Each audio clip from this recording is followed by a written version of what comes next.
Hi friends, welcome to Salem Padma சமையல். இன்றைக்கி நம்ம என்ன பார்க்க போகிறோம்? ஒரு அட்டகாசமான ஒரு கிரேவி, தாபா ஸ்டைலில் சன்னா கிரேவி தான் பார்க்க போகிறோம்.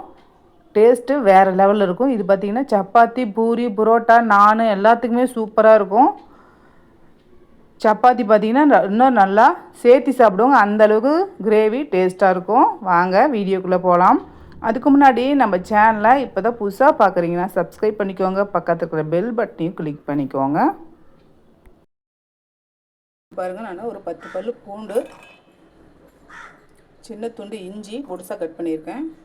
இது கூட கொஞ்சமாக ஒரு 10 முந்திரி பருப்பு, மீடியம் சைஸ் வெங்காயம் 2 இந்த மாதிரி நான் ரஃப்பாக கட் பண்ணியிருக்கேன். அதை சேர்த்துக்கலாம். இது கூட ஒரு கைப்பிடி அளவுக்கு மல்லித்தலை சேர்த்துக்கலாம். அப்புறம் 4 பச்சை மிளகாய் இதை சேர்த்துட்டு இப்போ நெய்ஸாக அரைச்சி எடுத்துகிட்டு வந்துடுறேன். இப்போ பாருங்கள், நான் கடாய் வச்சுருக்கேன். இப்போ நான் எண்ணெய் சேர்க்குறேன். ஒரு 3 டேபிள் ஸ்பூன் அளவுக்கு எண்ணெய் சேர்த்துக்கலாம். இதெல்லாம் நாங்கள் 2 பட்டை, 2 லவங்கம், 2 ஏலக்காய், ஒரு அன்னாச்சி பூ, ஒரு பிரியாணி இலை. இப்போ இது பொரிஞ்சிருச்சு. நம்ம அரைச்ச அந்த பேஸ்ட்டை சேர்த்துடலாம்.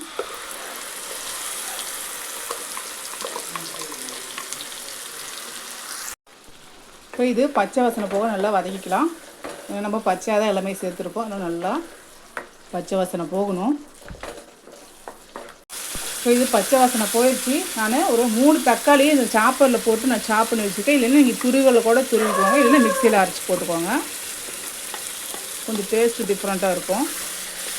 இதை சேர்த்துட்டு இதுக்கு தேவையான அளவுக்கு உப்பு சேர்த்துடலாம். இப்போது இது நல்லா வதங்கட்டும். இந்த தக்காளி இது நல்லா வதங்கிடுச்சு. இப்போ ட்ரை பவுடர்லாம் சேர்த்துடலாம். ஒரு 1/4 டீஸ்பூன் மஞ்சள் பொடி, 1 டீஸ்பூன் மல்லித்தூள், 1 டீஸ்பூன் மிளகாத்தூள், 1/2 டீஸ்பூன் ஜீரகப்பொடி, 1/2 டீஸ்பூன் பெப்பர், 1/2 டீஸ்பூன் அளவுக்கு காஷ்மீரி மிளகாத்தூள். இப்போ இதெல்லாம் சேர்த்துட்டு நல்லா கலந்துக்கலாம்.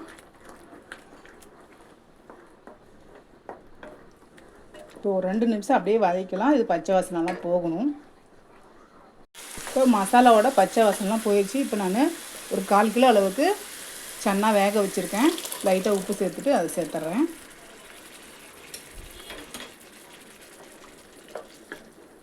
இப்போ எனக்கு இதில் இருக்கிற தண்ணியே போதும். நீங்கள் கம்மியாக வச்சுருந்தீங்கன்னா சேர்த்துக்கோங்க தண்ணி பார்த்துட்டு. இப்போ இதை மிக்ஸ் பண்ணிவிட்டு க்ளோஸ் பண்ணி மீடியம் ஃப்ளேமில் ஒரு 5 நிமிஷம் கொதிக்க வச்சுக்கலாம். இப்போ ஓப்பன் பண்ணிக்கலாம். நல்லா கொதிச்சிருச்சு. இப்போ இதுக்கு மேலே நான் ஒரு 1/2 டீஸ்பூன் அளவுக்கு கரம் மசாலா சேர்த்துட்றேன். கொஞ்சமாக மல்லி இலை, அப்புறம் கொஞ்சமாக கஸ்தூரி மேத்தி இப்போ சேர்த்துட்டு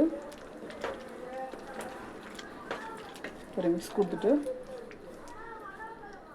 ஆஃப் பண்ணிடலாம். அவ்வளோதாங்க. சூப்பராக நம்ம கமன்னு தாபா ஸ்டைலில் சன்னா கிரேவி ரெடிங்க. இந்த வீடியோ உங்களுக்கு பிடிச்சிருந்தாக்கா லைக் பண்ணுங்கள், ஷேர் பண்ணுங்கள், கமெண்ட் பண்ணுங்கள்.